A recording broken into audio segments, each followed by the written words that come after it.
नमस्कार दोस्तों, आपका अपना चैनल ईडू परिचर्चा में स्वागत है। यह सब्जेक्टिव लुसेंट का आधुनिक भारत इतिहास का आज 17वां दिन है और लास्ट दिन है। इसके बाद जो है विश्व इतिहास 2-3 दिन में समाप्त करके बायोलॉजी को शुरू किया जाएगा। साथ ही जो है इडुटेरिया 7500 प्लस सीरीज को समाप्त कर दिया गया है। टोटल 150 वीडियो ऑप्शन डिस्कशन के साथ करके चैनल पर डाला हुआ है, आप लोग जाकर आसानी से देख सकते हैं। जिन भाइयों का जो दरोगा में एग्जाम अभी है वो उस वीडियो को जाकर 150 वीडियो है, मतलब कि 1.5 पर करके 2-3 बार उसको रिवीजन कर लीजिए। बहुत ही अच्छा कंटेंट उसमें ऐड किया गया है, आप लोग देखेंगे तो खुद पता चलेगा ही। तो आज का पहला प्रश्न देखते हैं। भारतीय प्रेस विकास के संबंध में है बंगाल गजट।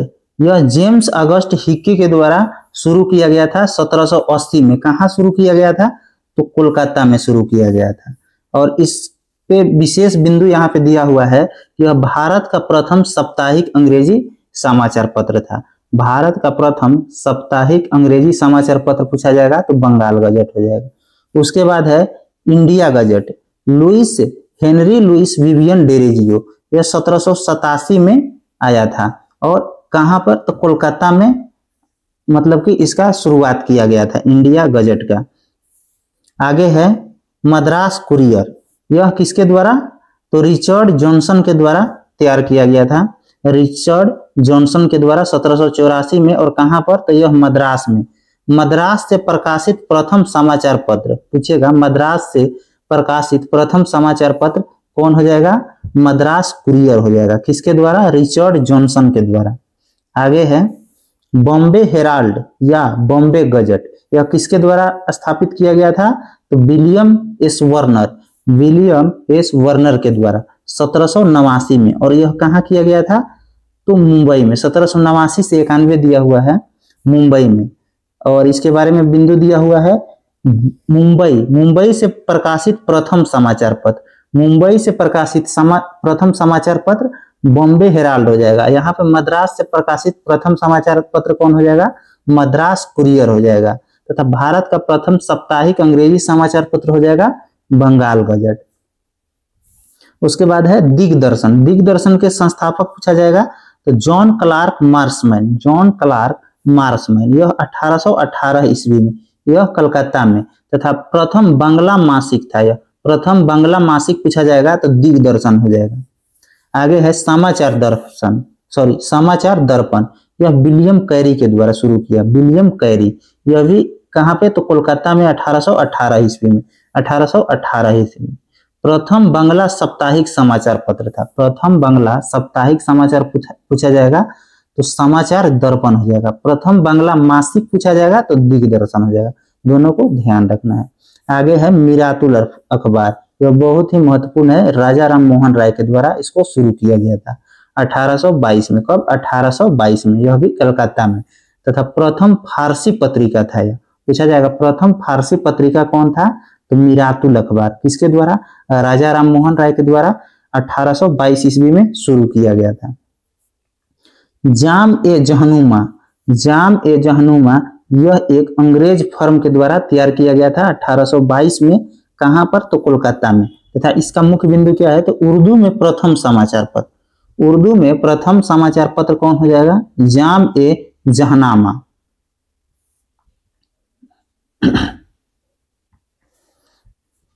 आगे है मुंबई समाचार।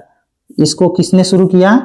तो फार्दून जी मर्जवान 1822 में मुंबई में।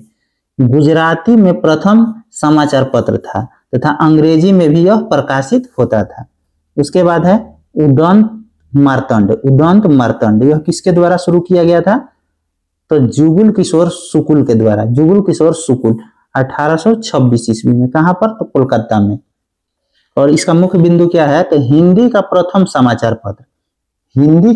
समाचार पत्र पूछा जाएगा तो उदंत मार्तंड। इसका प्रकाशन एक साप्ताहिक पत्र के रूप में हुआ है। उसके बाद आता है बंगदूत। यह राजा राम मोहन राय, द्वारिकानाथ टैगोर तथा इसमें अन्य व्यक्ति भी शामिल थे। यह 1829 में। कहां पर? तो कोलकाता में। यह 4 भाषाओं में था। बंगला में था, हिंदी में था, उर्दू में था और बनारसी में था। आगे प्रश्न है बॉम्बे टाइम। बॉम्बे टाइम के संस्थापक यहाँ नहीं दिया है। 1838 में बम्बई में शुरू हुआ था। 1861 में यह टाइम्स ऑफ इंडिया बना। 1861 में टाइम्स ऑफ इंडिया कौन बना? तो बॉम्बे टाइम्स बना। उसके बाद है रस्त गुप्तार। रस्त गुप्तार जो है किसके द्वारा? तो दादा भाई नौरोजी के द्वारा। यह महत्वपूर्ण प्रश्न है। 1851 में बम्बई में यह शुरू किया गया तथा यह एक गुजराती पक्षिक था। आगे है हिंदू पेट्रियाट गिरीश चंद्र घोष। बाद में हरीश चंद्र मुखर्जी इसके मालिक एवं संस्थापक बने थे हिंदू पेट्रियाट के, और यह 1853 में कोलकाता में शुरू किया गया था। इसके बाद आता है सोम प्रकाश द्वारिकानाथ विद्याभूषण। सोम प्रकाश के द्वारिकानाथ विद्याभूषण, यह 1858 में कहां पर? तो कोलकाता में, तथा प्रथम बांग्ला समाचार पत्र जो राजनीतिक से जुड़ा हुआ था। कौन था? तो सोम प्रकाश था। इसके बाद आ जाएगा इंडियन मिरर। यह किसके द्वारा? द्वारिकानाथ टैगोर के द्वारा। 1862 ईस्वी में कहां पर? तो कोलकाता में। कहां पर? कोलकाता में। ये जो है बहुत ही महत्वपूर्ण सीरीज है, आप लोग इसको रटना है, आप लोगों को पढ़ना नहीं है, केवल वीडियो देखने से काम नहीं चलेगा। इसको पीडीएफ निकाल के रटना है, रट जाइएगा, आप कोई भी एग्जाम दीजिएगा आपका स्कोर सबसे अच्छा रहेगा। इसके बाद आता है कौन? बंगाली गिरीश चंद्र घोष। गिरीश चंद्र घोष कब? 1862 में। यह भी कलकत्ता में शुरू हुआ था। नेशनल पेपर द्वारिकानाथ टैगोर के द्वारा। द्वारिकानाथ टैगोर के द्वारा, और कब? तो 1865 में कलकत्ता में। उसके बाद है मद्रास मेल। 1868 में यह मद्रास में शुरू किया गया था, तथा इसके बारे में विशेष बिंदु क्या है? तो भारत में प्रथम सांध्य समाचार पत्र, मतलब को यह शाम को आता था। अमृत बाजार पत्रिका, अमृत बाजार पत्रिका शिशिर कुमार घोष का था। शिशिर कुमार घोष का 1868 में, और यह कलकत्ता से शुरू होता था। बांग्ला समाचार पत्र था यह। बंग दर्शन बंकिमचंद्र चटर्जी 1873 में कलकत्ता से। यह एक बांग्ला मासिक था, बांग्ला मासिक था। आगे है स्टेटमेंट। स्टेटमेंट के संस्थापक कौन हो जाएगा? रॉबर्ट नाइट हो जाएगा। रॉबर्ट नाइट 1875 में। यह भी कलकत्ता से शुरू किया गया था, तथा भारतीय प्रेस द्वारा बियर्ड ऑफ इंडिया कहा जाता था इसको, स्टेटमेंट को। इसके बाद है हिंदू जीएस अय्यर एवं वीरा रघवाचारी। वीरा रघवाचारी 1878 में मद्रास में शुरू किया गया। ट्रिब्यून, यह दयाल सिंह मजठिया। दयाल सिंह मजठिया के द्वारा 1881 में कहां पर? तो लाहौर में शुरू किया गया। केसरी एवं मराठा, यह बाल गंगाधर तिलक का पुस्तक है। केसरी एवं मराठा बाल गंगाधर तिलक का पुस्तक है, और यह 1881 ईस्वी में बंबई से शुरू हुआ। केसरी मराठा दैनिक था। केसरी मराठा दैनिक मराठा अंग्रेजी में साप्ताहिक पत्रिका था, मराठी में नहीं था, इसको ध्यान रखना है।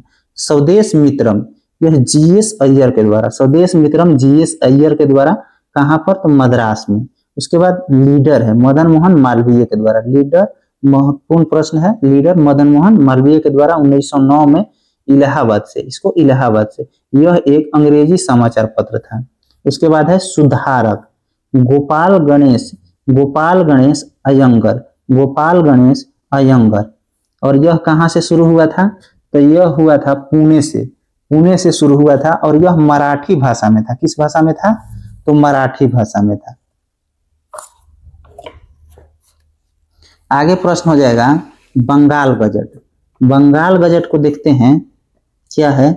तो बंगाल गजट के गवर्नर जनरल उच्चतम न्यायालय के न्यायाधीशों और कंपनी के कर्मचारियों को दोषों को बहुत स्पष्ट रूप से प्रकाशित करना प्रारंभ किया, जिसके कारण 1782 में इस समाचार पत्र को बंद कर दिया गया, बंगाल गजट को।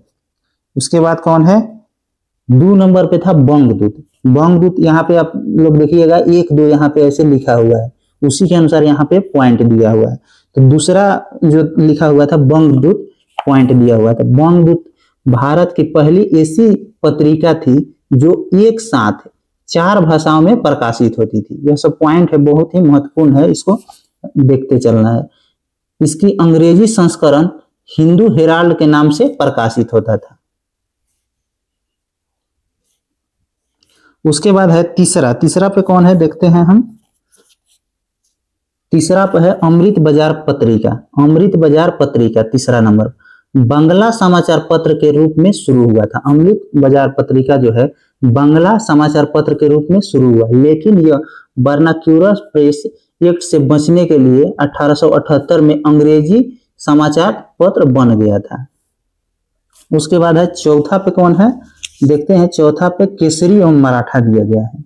केसरी और मराठा दिया गया है, मतलब चौथा पे तिलक के संस्थापक बनने से पूर्व अगरकर और कलेलकर द्वारा केसरी और मराठा का संपादन किया जाता था। मतलब इनसे पहले भी इनका संपादन कर चुके थे कौन कौन, तो अगरकर एवं केलकर। उसके बाद पांचवा पॉइंट था, पांचवा किस पे था, सुधारक। सुधारक इसको देखते हैं। गोपाल गणेश अयंगर महाराष्ट्र के समाज सुधारक थे। वे मराठी के प्रसिद्ध समाचार पत्र केसरी के प्रथम मतभेद के कारण उन्होंने केसरी के संपादकत्व को छोड़कर सुधारक नामक पत्रिका प्रकाशन किया। अगरकर विष्णु कृष्ण चिपलूकर तथा तिलक डेक्कन एजुकेशन सोसाइटी के संस्थापक थे। वह फर्ग्यूसन कॉलेज के सह संस्थापक थे तथा फर्ग्यूसन कॉलेज के प्रथम प्रधानाचार्य थे। आगे पॉइंट है भारत में सर्वप्रथम प्रेस की स्थापना 1550 में पुर्तगालियों ने किया था तथा 1557 में गोवा में ईसाई पादरियों द्वारा प्रथम पुस्तक प्रकाशित किया गया था। आगे है पॉइंट 1883 में सुरेंद्र नाथ बनर्जी देश के ऐसे प्रथम पत्रकार जिन्होंने कारावास की सजा गए थे। 1883 में सुरेंद्र नाथ बनर्जी देश के ऐसे प्रथम पत्रकार बने जो कारावास गए थे, जो कारावास की सजा काटे थे। आगे है पुर्तगालियों ने वर्ष 1550 ईस्वी में और ईस्ट इंडिया कंपनी 1684 ईस्वी में भारत में प्रिंटिंग प्रेस की शुरुआत किया। पुर्तगाली 1550 में और ईस्ट इंडिया कंपनी 1684 में भारत में प्रिंटिंग प्रेस की शुरुआत किया। आगे हम लोग देखेंगे कांग्रेस का अधिवेशन। कांग्रेस का अधिवेशन हम लोग देखेंगे, यहां से शुरू है कांग्रेस का अधिवेशन। इसको बड़ा कर लेते हैं, उसको बड़ा करने पे नहीं दिखाई देता इसीलिए ऐसे किया गया था। इसको बड़ा करके देखते हैं। प्रथम अधिवेशन जो है 1885 में बंबई में हुआ था और इसके अध्यक्ष कौन थे, व्योमेश चंद्र बनर्जी थे। इसमें 72 प्रतिनिधियों ने भाग लिया था। 72 प्रतिनिधियों ने भाग लिया था। आप लोग इसको अच्छा से देखना है क्योंकि पूरा कंटेंट से यह भरा हुआ है। आप लोग मिस करेंगे तो बहुत मतलब कि खो देंगे। आगे है दूसरा अधिवेशन 1886 में हुआ था, कलकत्ता में हुआ था। यह दादा भाई नौरोजी के द्वारा। दूसरा अध्यक्षता किसके द्वारा, दादा भाई नौरोजी। पूछता है कि कांग्रेस का दूसरा अधिवेशन की अध्यक्षता किसके द्वारा किया गया, तो दादा भाई नौरोजी के द्वारा। दादा भाई नौरोजी के द्वारा। तीसरा अधिवेशन 87 में हुआ था। यह कहाँ हुआ था, मद्रास में, बदरुद्दीन तैयब जी के द्वारा। बदरुद्दीन तैयब जी तथा पूछता है इसको प्रथम मुस्लिम अध्यक्ष बदरुद्दीन तैयब जी थे। चौथा अधिवेशन 88 में हुआ था, इलाहाबाद में जॉर्ज यूल थे। जॉर्ज यूले देता है इसको प्रथम अंग्रेज अध्यक्ष इलाहाबाद में बना था। चौथा अधिवेशन 1888 में बना था। उसके बाद है पांचवा अधिवेशन 1889 बंबई में हुआ था और इसके अध्यक्ष कौन थे, तो सर विलियम बेडरमन। उसके बाद छठा जो है 1890 में हुआ था। यह कहाँ हुआ था, तो कोलकाता में, सर फिरोज शाह मेहता। ये सब जो है उतना इम्पोर्टेंट नहीं है, जो इम्पोर्टेंट होगा उसको हम बता देंगे।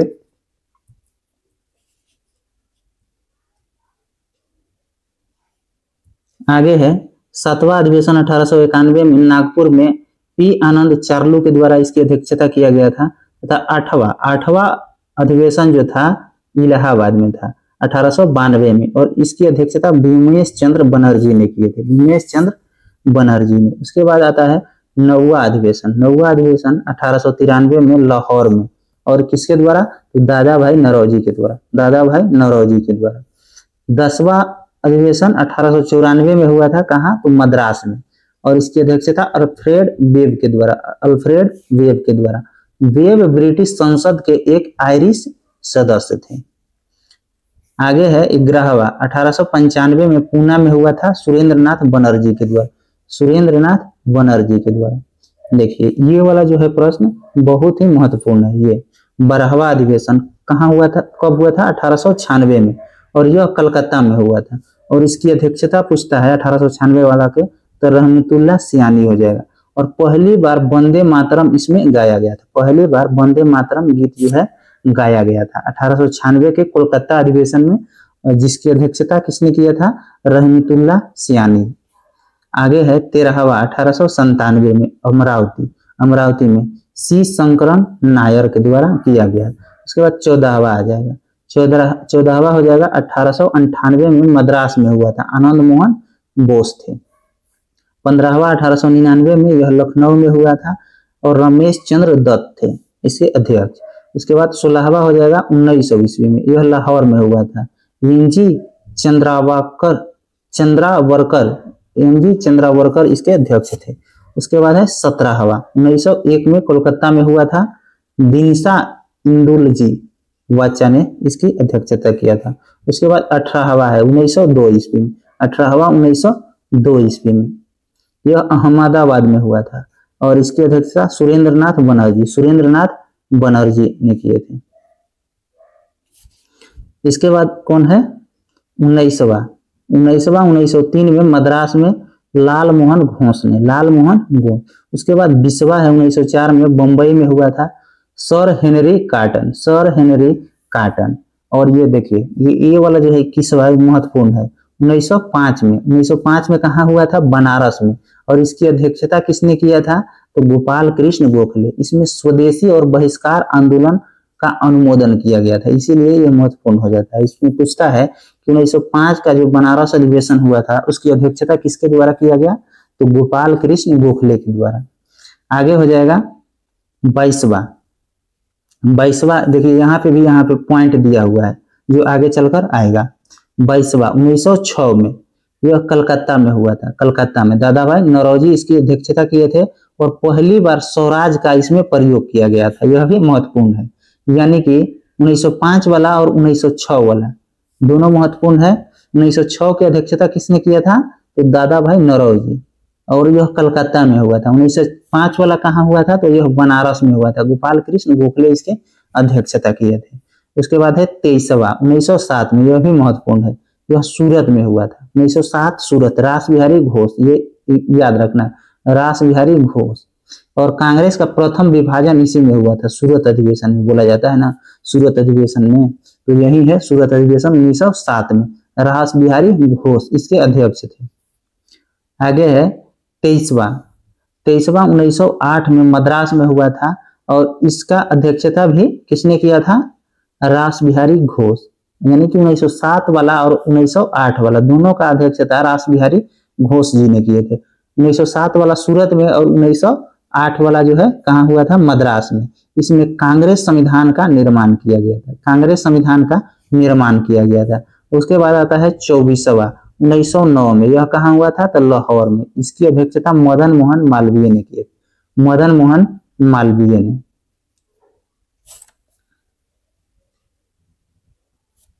चलिए उसके बाद आता है कौन? 25वां 1910 में इलाहाबाद में विलियम बेडरबन इसकी अध्यक्षता किए थे, ये महत्वपूर्ण है। 26वां 1911 में, 26वां ये उतना इंपॉर्टेंट नहीं है, लेकिन ये वाला याद करना है। 27वां जो है इस क्रम में याद करना है, ये पूछता है 27वां अधिवेशन कहाँ हुआ था, ये देखेंगे आगे। इसको 26वां को पहले देख लेते हैं। 1911 में कोलकाता में हुआ था, और पंडित विशन नारायण धर इसकी अध्यक्षता किए थे, और इसी में पहली बार जन गण मन गाया गया था। जन गण मन कब गाया गया था? तो 1911 के कोलकाता अधिवेशन, जिसकी अध्यक्षता किसके द्वारा किया गया? तो पंडित विशन नारायण धर के द्वारा किया गया।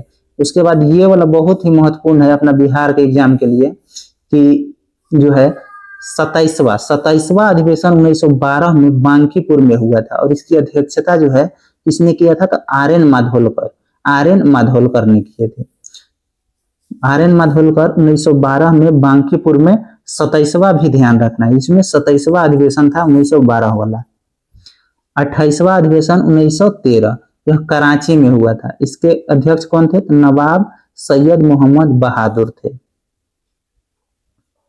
उसके बाद है 29वां 1914 में, यह कहाँ हुआ था, तो मद्रास में, और इसकी अध्यक्षता भूपेंद्र नाथ बसु ने किए थे। उसके बाद 30वां 1915 में, 1915 में महत्वपूर्ण है, यह कहाँ हुआ था, तो बम्बई में हुआ था, बम्बई में। और सत्येंद्र प्रसन्न सिन्हा इसकी अध्यक्षता किए थे। और ये पूछता है कि लॉर्ड बेलीगटन किसमें भाग लिया था, तो 1915 के जो अधिवेशन हुआ था बम्बई में, उसी में भाग लिया, लॉर्ड बेलीगटन ने भाग लिया था। ये भी महत्वपूर्ण है। 21वां संविधान संशोधन, 21वां अधिवेशन हो जाएगा, संविधान संशोधन गलती से बोला गया। 21वां अधिवेशन 1916 में, 21वां अधिवेशन 1916 में। अच्छा, उससे याद आ गया 21वां संविधान संशोधन किससे संबंधित है, आप लोग बताएं इसका कमेंट में आंसर। 21वां संविधान संशोधन भाषा से है, लेकिन किस भाषा को जोड़ा गया था और कब हुआ था, आप लोग ये बता दीजिए। ये भी बता देते हैं कि सिंधी भाषा को जोड़ा गया था, लेकिन कब जोड़ा गया था, ये कमेंट बॉक्स में जरूर, आप वीडियो देख रहे हैं तो इसका उत्तर बताइएगा, सर्च करके भी बताइए, कैसे भी बताइए, लेकिन इसका आंसर जो है 21वां संविधान संशोधन कब हुआ था, इसका आंसर बताइएगा।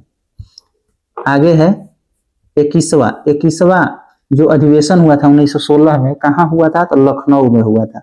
और इसके अध्यक्ष कौन थे, तो अंबिका चरण मजूमदार थे। और मुस्लिम लीग से समझौता हुआ था, यह महत्वपूर्ण है। मुस्लिम लीग से समझौता लखनऊ अधिवेशन 1916 में, जिसकी अध्यक्षता कौन किए थे, तो अंबिका चरण मजूमदार किए थे। उसके बाद है 32वां हो जाएगा, यहाँ 21वां बोला गया है, 31वां है, इसको थोड़ा मिस्टेक हो गया है, 31वां है। उसके बाद है 32वां 1917 में, 32वां 1917 में कोलकाता में हुआ था। और श्रीमती एनी बेसेंट इसके अध्यक्ष थे। प्रथम महिला अध्यक्ष पूछा जाएगा तो एनी बेसेंट। और कोलकाता अधिवेशन और कब, तो 1915 में। उसके बाद होता है विशेष अधिवेशन, एक होता है 1918 में, कहाँ हुआ, बम्बई में। और हसन इमाम इसके अध्यक्षता किए थे। और कांग्रेस का दूसरा विभाजन पूछता है, कांग्रेस का दूसरा विभाजन कब हुआ, प्रथम तो 1907 में हो गया था सूरत में, और दूसरा पूछेगा तो 1918 में बम्बई में। और जिसकी अध्यक्षता किसने किया था, तो हसन इमाम ने किए थे। उसके बाद है 33वां 1918 में, 33वां 1918 में कहाँ हुआ था, तो यह दिल्ली हुआ था। और इसकी अध्यक्षता मदन मोहन मालवीय ने किए थे, मदन मोहन मालवीय। उसके बाद 34वां 1919 में, 34वां 1919 में कहाँ हुआ था, अमृतसर में हुआ था। मोतीलाल नेहरू इसकी अध्यक्षता किए थे। उसके बाद एक विशेष अधिवेशन होता है कब, 1920 में, कोलकाता में। और इसकी अध्यक्षता किसने, तो लाला लाजपत राय। कांग्रेस संविधान का परिवर्तन इसी में किया गया था, कांग्रेस संविधान का परिवर्तन इसमें किया गया था। और विशेष अधिवेशन है, इसलिए इसको ध्यान रखना है, 1920 में कलकत्ता में हुआ था। उसके बाद है 35वां अधिवेशन 1920 में, यह महत्वपूर्ण है, इसको पूछता है।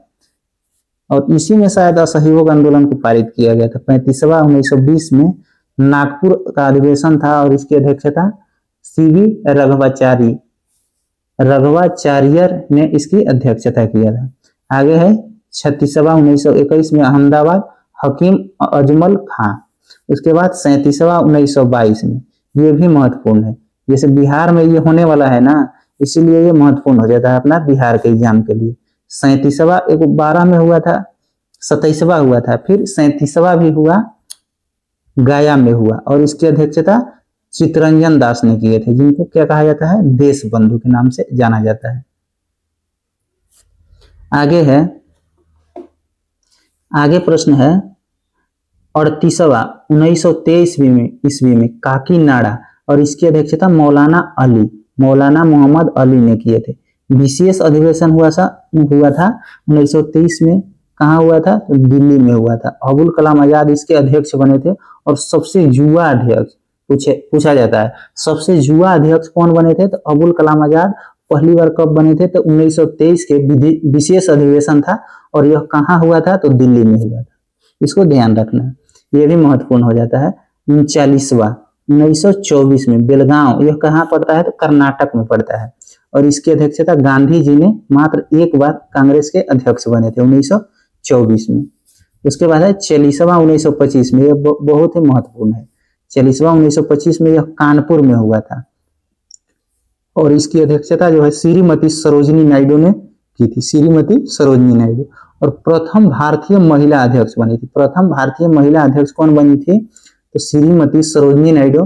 कब? 1925 के कानपुर अधिवेशन में, कानपुर अधिवेशन में हो जाएगा। 41वां 1926 में गुवाहाटी में हुआ था। एन श्रीनिवास अयंगर इसकी अध्यक्षता किए थे तथा सभी सदस्यों हेतु खादी वस्त्र को अनिवार्य किया गया था। यह भी महत्वपूर्ण हो जाता है, इसको ध्यान रखना। 1926 में हुआ था, गुवाहाटी में हुआ था, श्रीनिवास अयंगर इसकी अध्यक्षता किए थे और इसमें जो है सदस्यों को खादी वस्त्र अनिवार्य किया गया था पहनने के लिए।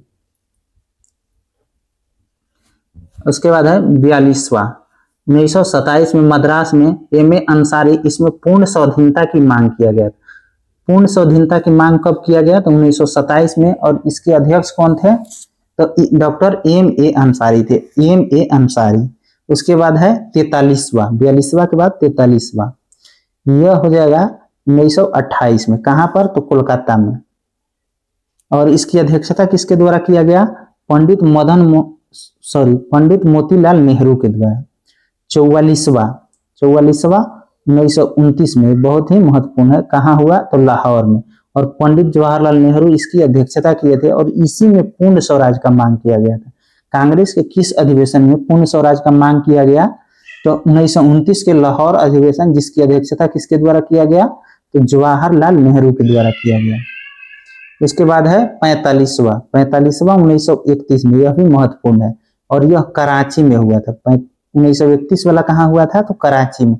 और इसकी अध्यक्षता सरदार वल्लभ भाई पटेल किए थे, सरदार वल्लभ भाई पटेल। इसमें मौलिक अधिकार का प्रस्ताव पारित किया गया था।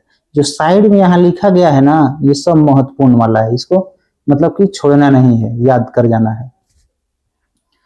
46वां 1932 में दिल्ली में हुआ था। अमृत रणछोड़ दास सेठ ने इसकी अध्यक्षता किए थे। आगे है 47वां 1933 में कलकत्ता में हुआ था। श्रीमती नेली सेन गुप्ता, ये शायद तीसरी महिला कांग्रेस की अध्यक्ष बनी थी। प्रथम कौन बनी थी? एनी बेसेंट बनी थी 1915 में। दूसरा भारतीय बनी थी 1925 के कानपुर अधिवेशन में। कौन बनी थी? सरोजिनी नायडू। और तीसरा शायद यही है, श्रीमती नेली सेन गुप्ता 1933 में कोलकाता में। उसके बाद है 48वां 1934 में बम्बई में और इसकी अध्यक्षता डॉक्टर राजेंद्र प्रसाद ने। 49वां 1936 में लखनऊ में जे.एल. नेहरू यानी जवाहरलाल नेहरू कांग्रेस पार्लियामेंट बोर्ड की स्थापना किया गया था। कांग्रेस पार्लियामेंट बोर्ड के स्थापना किया गया था 1936 के लखनऊ अधिवेशन में। उसके बाद है 50वां 1937 में, महत्वपूर्ण है, फैजपुर में हुआ था और जवाहरलाल नेहरू जी जो थे 3 बार कांग्रेस के अध्यक्ष बने थे। 19 में हुए थे, 36 और 37, यहाँ पे दोनों है, और 19 में हुए थे। और 37 वाला गांव में आयोजित होने वाला प्रथम अधिवेशन था। गांव में आयोजित होने वाला प्रथम अधिवेशन कौन हो जाएगा? तो फैजपुर 1937 में, जिसकी अध्यक्षता जवाहरलाल नेहरू के द्वारा किया गया था। यह भी महत्वपूर्ण है। 51 नंबर के 1938 में हरिपुरा में हुआ था। हरिपुरा कहाँ है? तो गुजरात में। हरिपुरा गुजरात में है और इसकी अध्यक्षता सुभाष चंद्र बोस किए थे। फिर जो हुआ था 52 नंबर का, यह भी 1939 में हुआ था। यह त्रिपुरा में हुआ था। ये हरिपुरा और ये त्रिपुरा कहा रहा है। त्रिपुरी शायद मध्य प्रदेश में है। त्रिपुरी, यह सुभाष चंद्र बोस भी इसमें अध्यक्ष बने थे। उसके बाद है 1940 के रामगढ़ अधिवेशन, इसकी अध्यक्षता अबुल कलाम आजाद। उसके बाद 54 नंबर का जो हुआ था, कहाँ हुआ था? तो मेरठ में हुआ था 1946 में, मेरठ में 1946 में। आचार्य जेबी कृपलानी इसके अध्यक्ष थे। और आजादी के समय अध्यक्ष पूछता है, आजादी के समय अध्यक्ष कौन थे? तो आचार्य जेबी कृपलानी अध्यक्ष थे। उसके बाद है 55 नंबर के 1948 में, 1948 में जयपुर में हुआ था। पटाभी सीतारामैया इसके अध्यक्ष बने थे।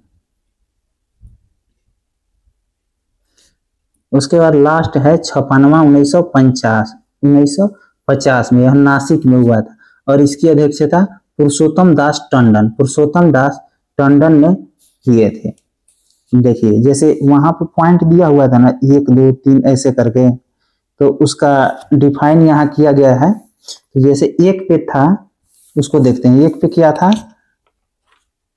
इधर बुक में हम देख लेते हैं। एक में है 1906 के कलकत्ता अधिवेशन, 1906 के कलकत्ता अधिवेशन।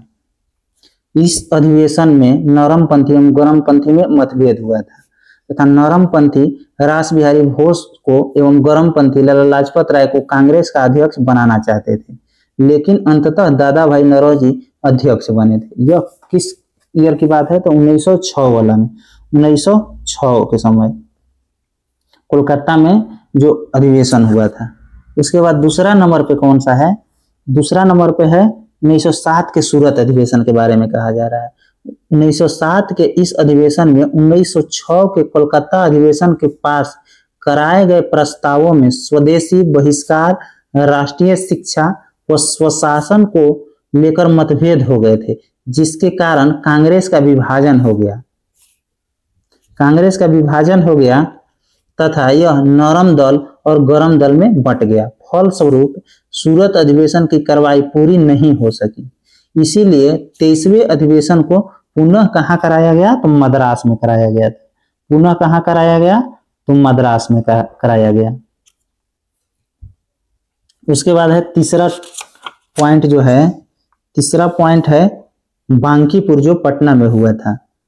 बांकीपुर पटना में जो हुआ था 1912 में आर एन मालवलकर इसकी अध्यक्षता किए थे। उस अधिवेशन में कहा जा रहा है कि ह्यूम के द्वारा कांग्रेस का पिता कहा गया। इसी अधिवेशन में कांग्रेस का पिता किसको कहा गया? ए.यू. ह्यूम को। उसके बाद है चौथा पॉइंट जो है किसके बारे में है? तो 1916 के लखनऊ अधिवेशन, जिसमें अंबिका चरण मजूमदार अध्यक्ष थे। उसके बारे में देखना है। तो मदन मोहन मालवीय ने लखनऊ समझौता का विरोध किया था। लखनऊ समझौता का किसने विरोध किया था? तो मदन मोहन मालवीय ने। तथा इसी अधिवेशन में मुस्लिम लीग की पृथक निर्वाचन की मांग को स्वीकार किया गया था। उसके बाद है पांचवा पॉइंट 1925 के कानपुर अधिवेशन। 1925 के कानपुर अधिवेशन के बारे में है। तो इस अधिवेशन में हिंदी को राष्ट्रभाषा के रूप में मान्यता दिया गया। हिंदी को राष्ट्रभाषा के रूप में मान्यता दिया गया। कब? तो 1925 के कानपुर अधिवेशन, जिसकी अध्यक्षता किसके द्वारा किया गया? तो श्रीमती सरोजिनी नायडू के द्वारा किया गया।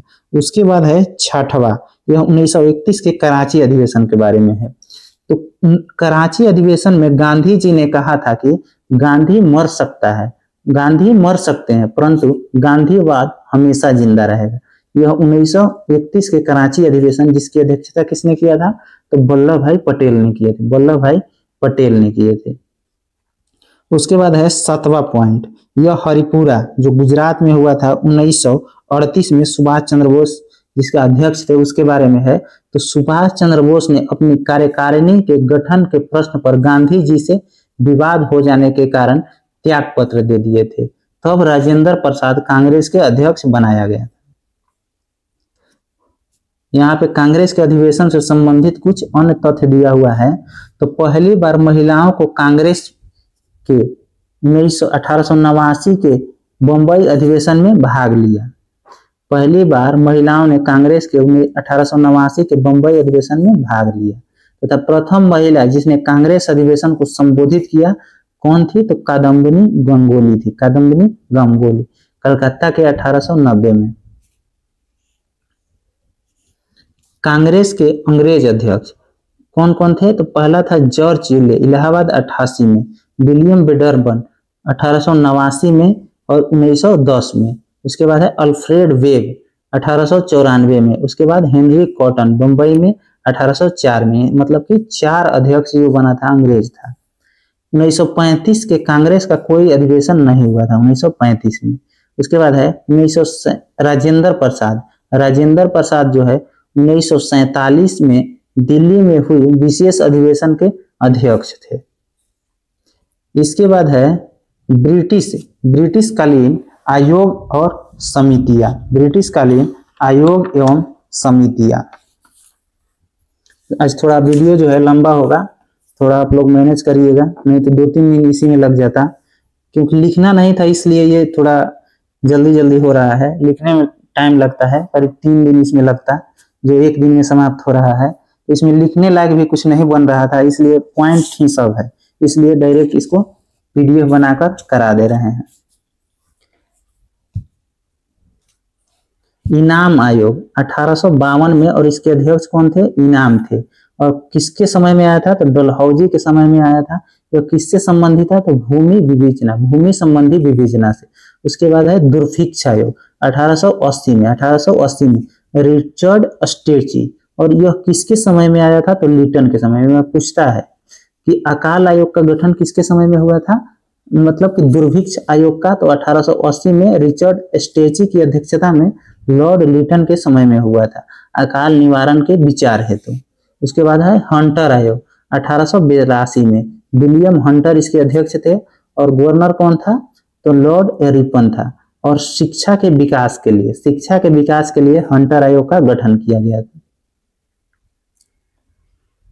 आगे है एचिसन आयोग 1886 में, चार्ल्स एचिसन इसके अध्यक्ष थे, और डॉफरिन के कार्यकाल में हुआ था। इसमें नागरिक सेवा में भारतीयों की संख्या में वृद्धि किया गया था।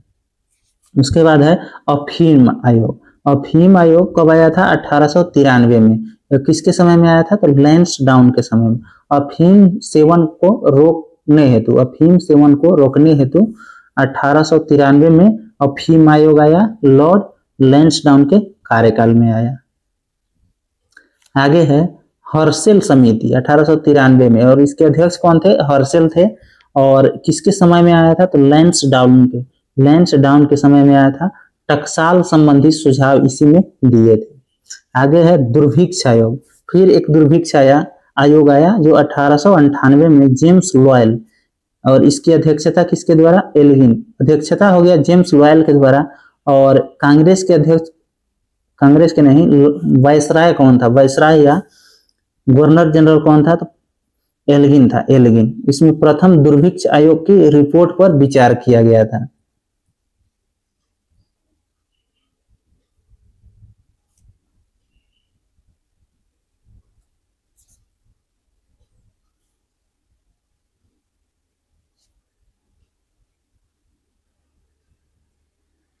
आगे प्रश्न है, ये थोड़ा कट गया है, कटा नहीं है, ऐसे ही है, इसमें बुक में भी ऐसे ही है, तो टेंशन नहीं लेना है, वो कटा नहीं है, ऐसे ही है।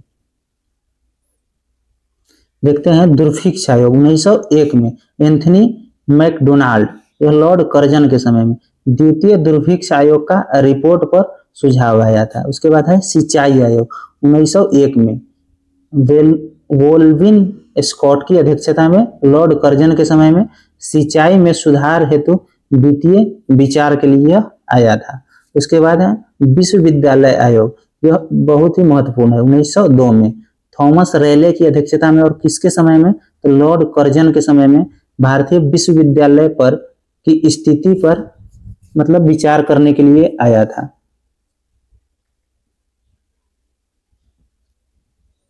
देखिए, देखने पे लग रहा है कि कटा हुआ है, लेकिन आप लोग लुसेंट उठा के देखिएगा तो पता चलेगा कि यह कटा हुआ नहीं है, सेम इसी प्रकार है। आगे है फ्रेजर आयोग 1902 में, फ्रेजर की अध्यक्षता में, और लॉर्ड कर्जन इसके समय में आया था। पुलिस की कार्य पद्धति पर विचार के लिए यह आया था। उसके बाद है इस्लिगटन आयोग, यह 1912 में इस्लिगटन इसकी अध्यक्षता किए थे, और हार्टिज के समय में आया था। वायसराय कौन था? हार्टिज। यह नागरिक सेवा में भारतीयों की हिस्सेदारी पर विचार करने के लिए आया था। आगे है मलेगन समिति 1914 में मलेगन और हार्डिंग के समय में आया था सरकारी वित्तीय अवस्था संबंधी सुझाव के लिए। हार्डिंग यहाँ पे होना चाहिए, हार्डिंग लिखा हुआ है, हार्डिंग, लॉर्ड हार्डिंग होगा। कलकत्ता विश्व आयोग यानी सैडलर आयोग 1917 में। सैडलर आयोग पूछता है कब आया था, 1917 में, माइकल सैडलर।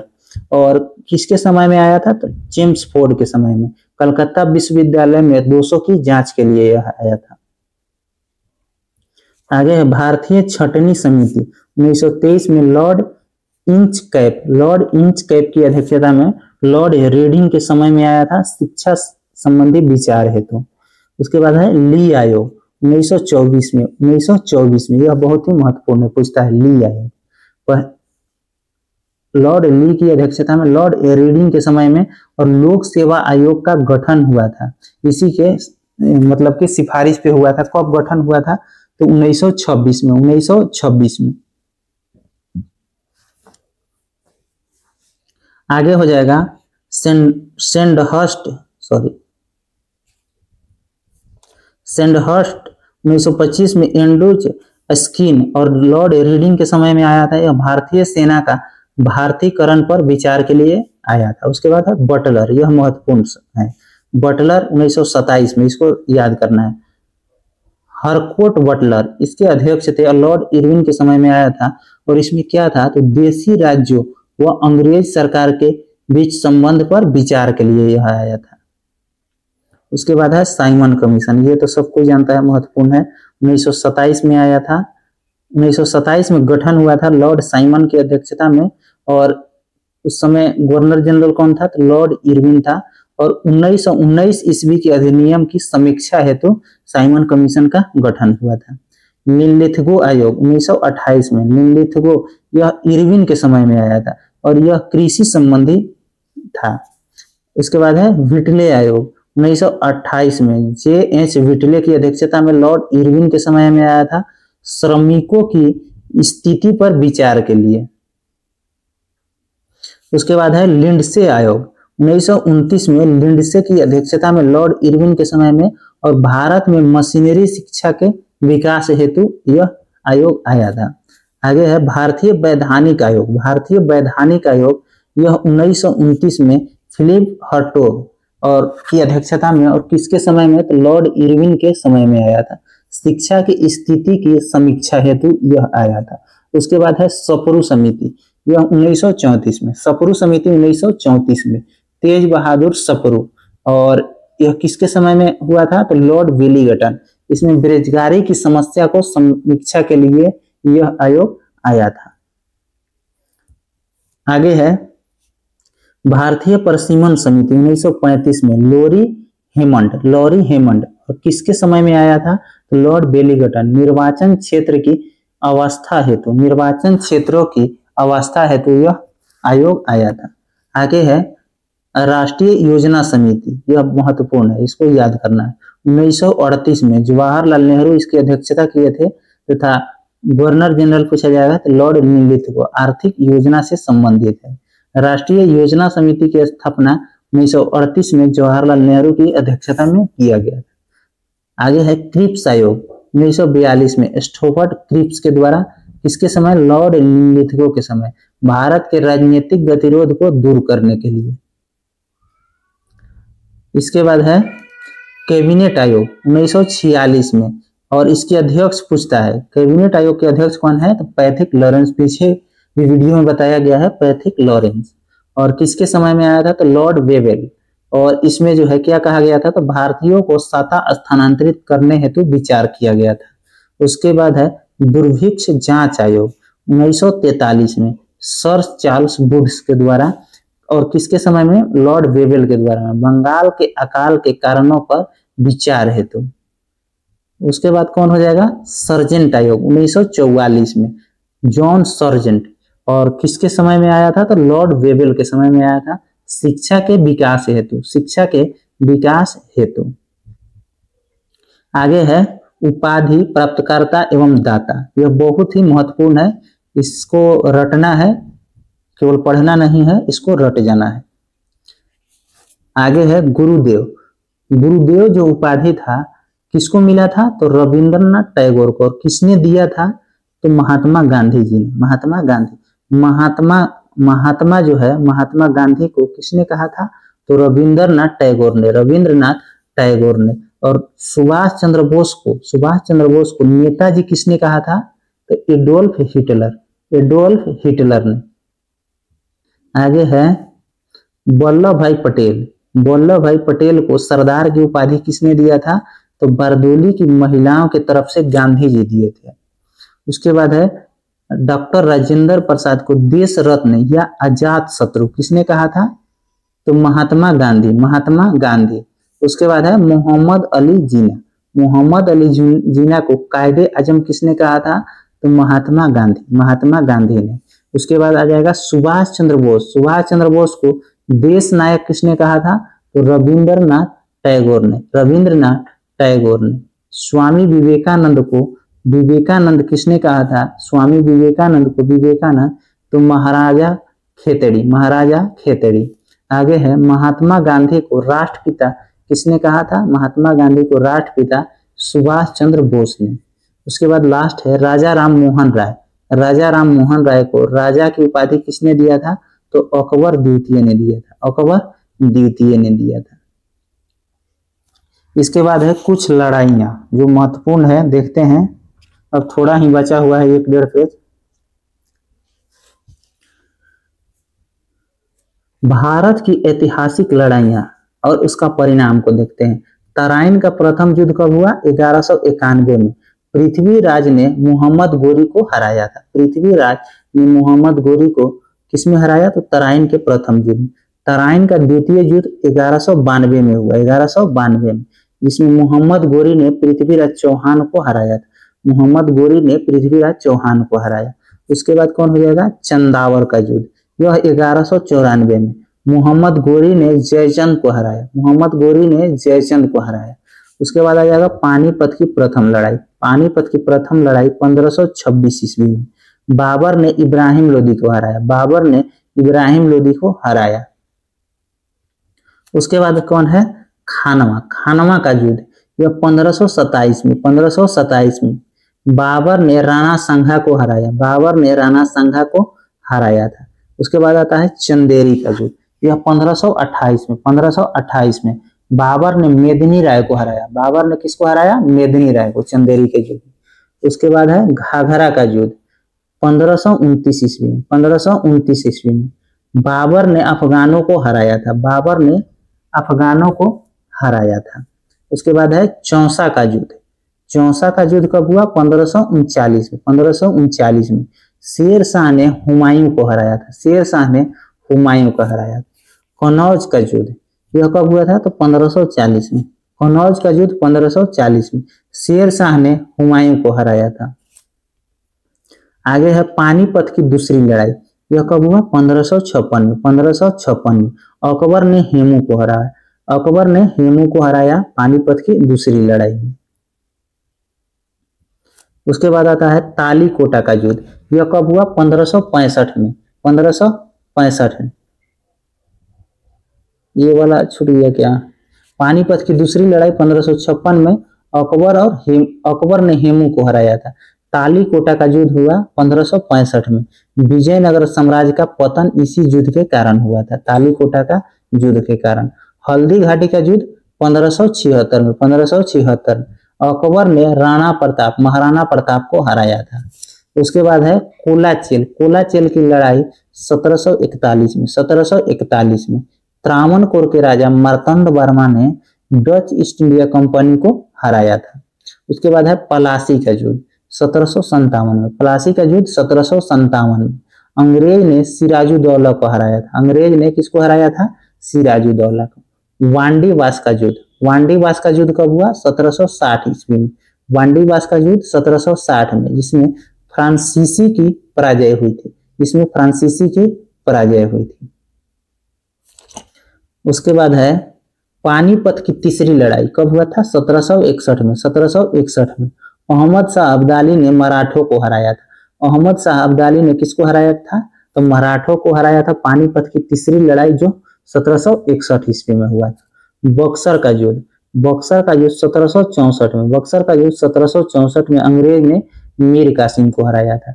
रूहेला का युद्ध कब हुआ? 1774 में। रूहेला का युद्ध 1774 में। खुर्दा का युद्ध 1795 में निजाम का पराजय हुआ था। खुर्दा का युद्ध 1795 में निजाम का पराजय हुआ था।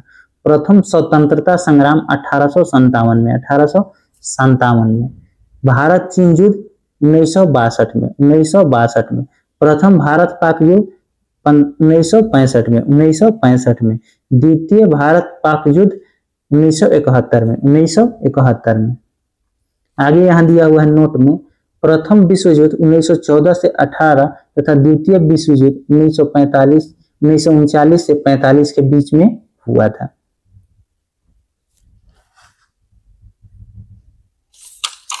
आगे दिया हुआ है 59 नंबर, प्रमुख राजवंश।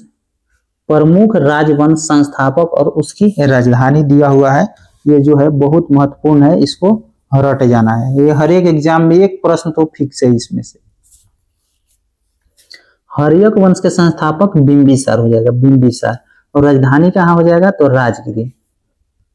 शिशुनाग वंश की राजधानी, शिशुनाग वंश के संस्थापक शिशुनाग।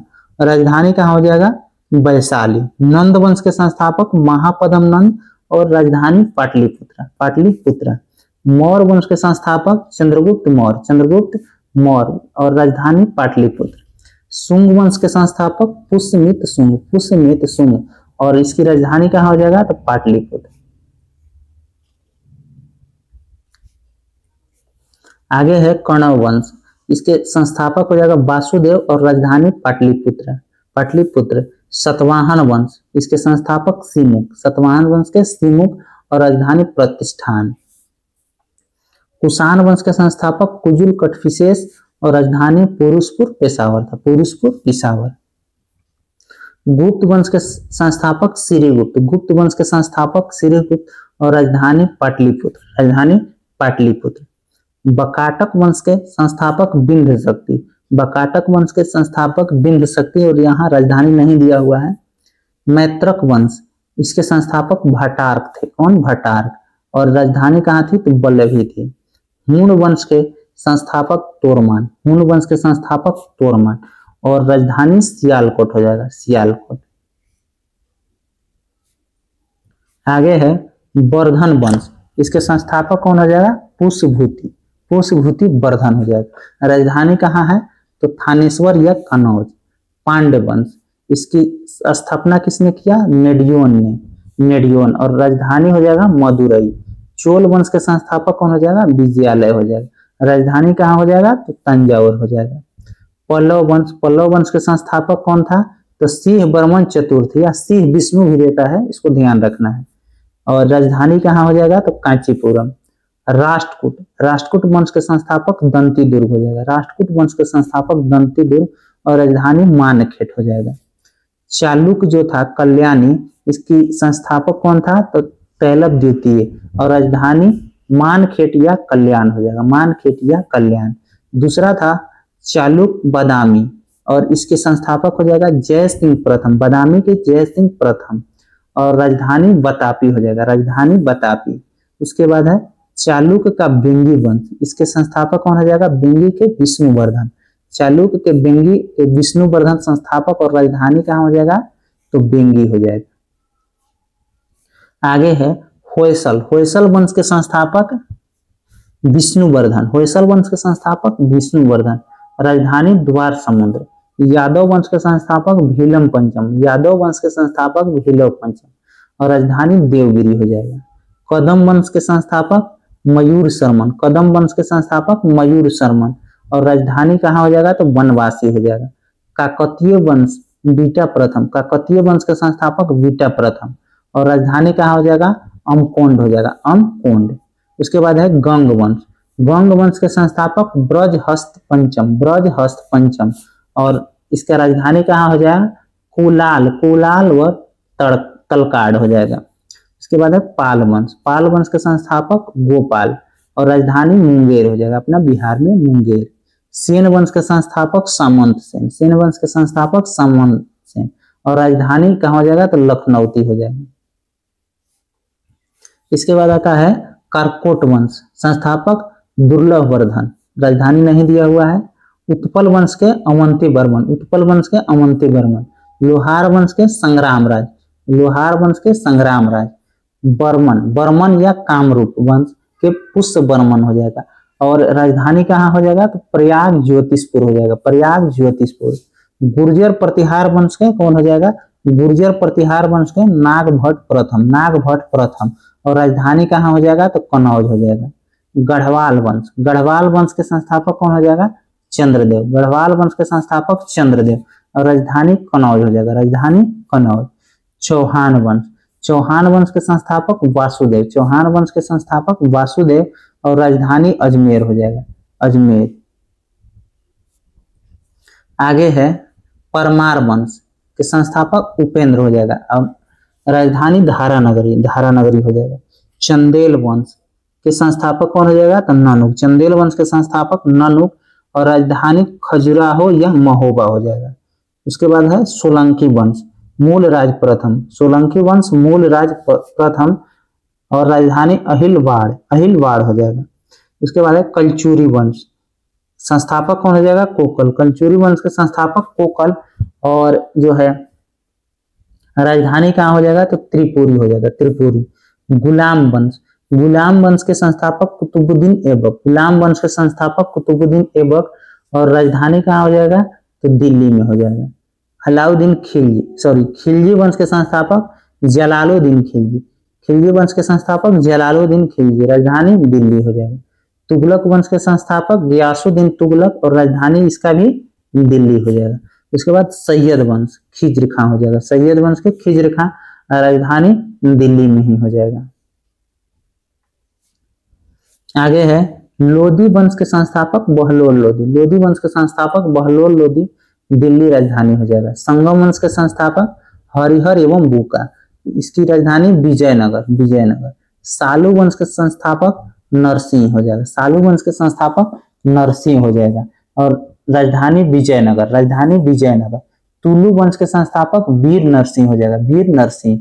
और राजधानी कहाँ हो जाएगा? तो विजयनगर हो जाएगा। आरीवीडु, आरीवीडु वंश के संस्थापक तिरुमल हो जाएगा। और राजधानी कहाँ हो जाएगा? तो पेनकोंडा हो जाएगा, पेनकोंडा। आगे बहमनी वंश के संस्थापक हसन गंगू, हसन गंगू या बहमन शाह, अलाउद्दीन बहमन शाह भी देता है।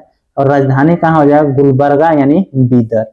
आदिल शाही वंश, आदिल शाह हो जाएगा, राजधानी बीजापुर हो जाएगा। निजाम शाही वंश के मलिक अहमद हो जाएगा, मलिक अहमद। और राजधानी कहाँ हो जाएगा? तो अहमदनगर।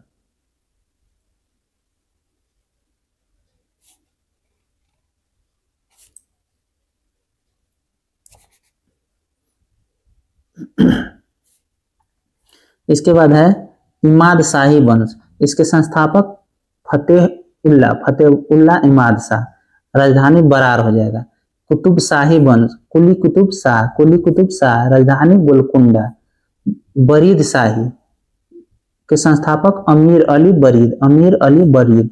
और राजधानी बिदर हो जाएगा। सरकी वंश के मलिक सरवर, मलिक सरवर। और राजधानी जौनपुर। मुगल वंश के बाबर हो जाएगा, मुगल वंश के बाबर।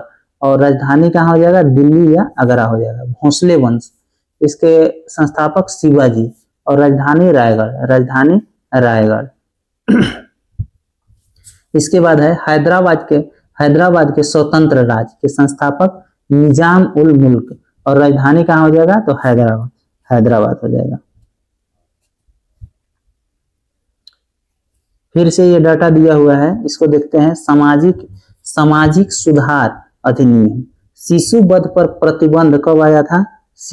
शिशु वध पर प्रतिबंध जॉन सोर के समय, जॉन सोर ब्लेजली यहाँ पे दिया हुआ है। 1798 से 1905 शिशु हत्या पर प्रतिबंध लगाया गया था। सती प्रथा पर प्रतिबंध लॉर्ड विलियम बेटिंग के समय में 1829 ईस्वी में। और सती प्रथा पर पूर्ण प्रतिबंधित कर दिया गया था। उसके बाद है दास प्रथा पर प्रतिबंध, एलन ब्रो के समय में 1843 में। 1833 के चार्टर अधिनियम के द्वारा 1843 में दासता को प्रतिबंधित कर दिया गया था। उसके बाद है हिंदू पुनर्विवाह।